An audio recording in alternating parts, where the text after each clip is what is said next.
Invite Honorable Cabinet Secretary for Investments, Trade and Industry to speak with us. Karibu.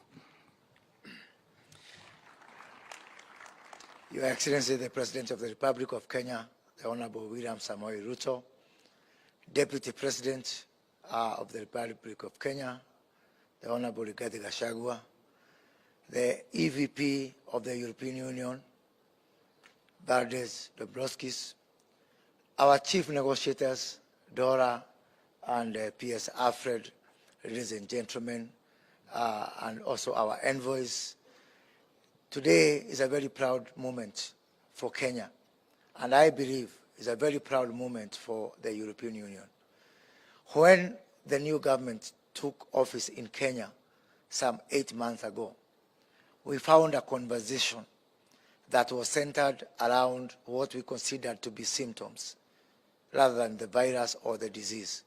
And the conversation was around the topics of macroeconomic issues, matters of inflation, matters of debt, matters of fiscal deficits. And it was our considered opinion that those were actually symptoms, not the virus. The actual virus was lack of production, or the cogs of the wheel of production of our country and our economy had ground to a halt.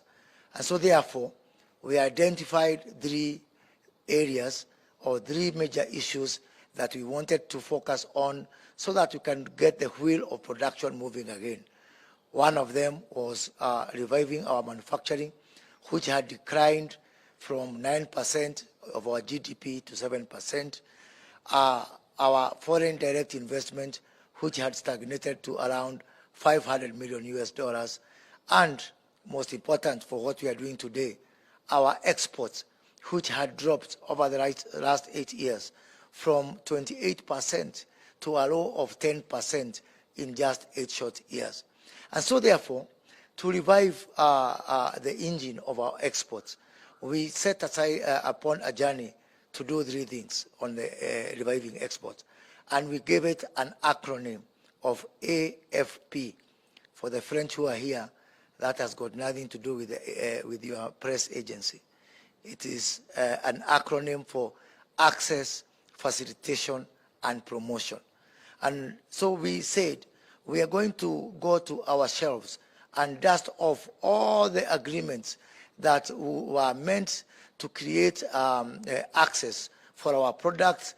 And in this regard, the European Union, being a very important trading partner, was top on that list.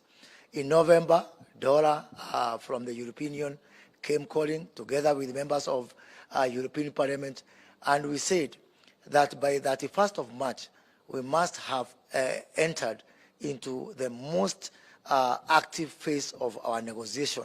And we gave ourselves also a deadline of 30th of June 2023 to actually get the negotiation and the agreement settled.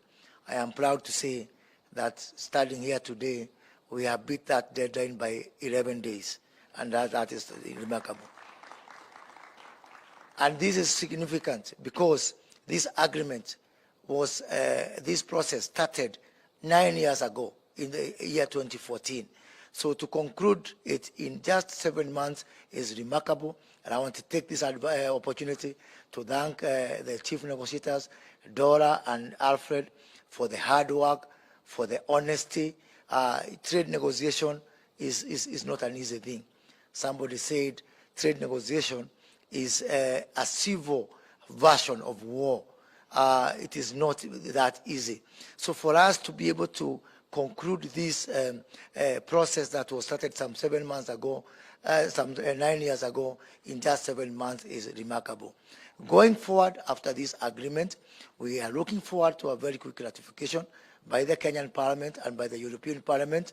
We are going to do what it takes for us to talk to our Parliament. I am a former member of Parliament, so I know that space very well.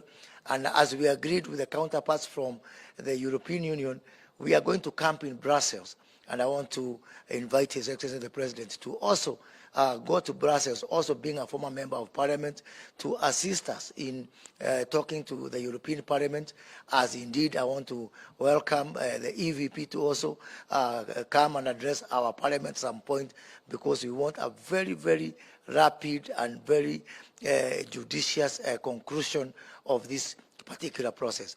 Kenya believes that multilateralism is a way to go. We are signing this agreement today, not because we are just Africans or we are Europeans, or because we have got the rights by birth to being born in Africa and Europe. We are not signing this because of the economic status of Kenya and the European Union. We are signing this because these are issues that we agree on. These are issues that there is absolutely no dispute, no variance between Kenya and the European Union. And I want to encourage, yet again, as I did during the business forum by the European Union, let us encourage countries to get into trade agreements or trade structures, because it makes sense for their people, for uplifting their people out of poverty. Let us not bask in the glory of, I belong to this and that economic category, or I belong to this and that continent. Let us do this because it makes sense for us. This agreement today hopefully will open doors for our other partners within the East African community, our 7 countries there, our 300 million people there, indeed graduating into the 28 member states of a tripartite free trade agreement, which we hope to ratify and operational very soon, so that that can be a very good building block between our 28 countries of the TFTA and the 27 countries of Europe, as we pave the way for all other African countries within the context of AFCFTA to be able to build on what we start today. Of course, for us to do this, we have to get the support, one, of our respective peoples in Kenya and the European Union, but also to demonstrate that it pays for us to have multilateralism, and that protectionism has got no place in the modern world economy. So we want to work together with the European Union and Kenya to work on a program of early harvest, where we align the programs that are there within the European Union with the Kenya Kwanza government priorities within our plan, so that we can be able to demonstrate to our respective peoples, our region, and our respective continents that indeed multilateralism pays. So thank you very much, and congratulations to all. Thank you.